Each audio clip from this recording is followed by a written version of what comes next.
efforts such as No Child Left Behind or the Race to the Top are effective, and why not?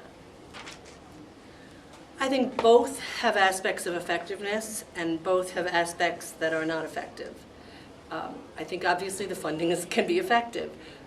Both grants involve the infusion of a significant amount of funding to the state level and then to the school district level. And those funds allow us to do things we might otherwise be unable to do.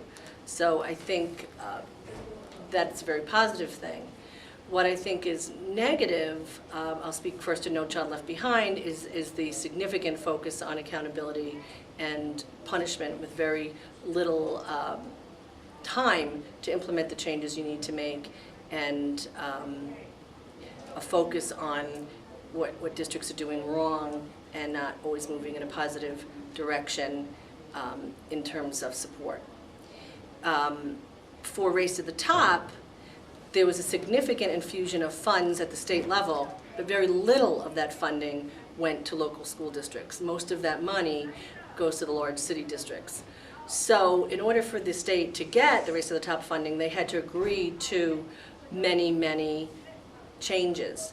Some of those changes are positive and some are negative.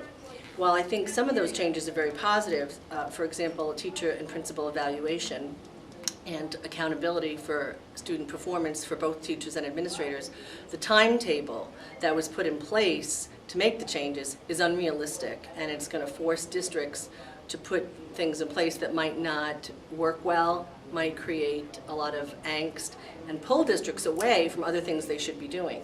So at the same time, districts are trying to work on improving students' performance, implementing initiatives that will help their students' performance improve. For No Child Left Behind, Race to the Top will now require districts to put a significant amount of time and energy into revamping its teacher and administrative evaluation systems, which is going to take attention away from the other things they're working on. So I think all of these initiatives going on at the same time cause everybody to run around in a lot of different directions, and rather than really continuing to move forward in a direction that could be very positive. We know that change takes time, and we know that most initiatives take 3 to 5 years to bear fruit. Yet a lot of times these initiatives at the federal and state level have very tight timetables, and they don't allow the change to take root and to grow and for you to see the results of it and build upon it. By the time you get something implemented, they turn around and change it again. And it can be very, very frustrating. It's frustrating for the teachers, it's frustrating for administrators, and ultimately, I think it impacts students. It affects the culture of the school, it affects the experiences that the students have while they're in school.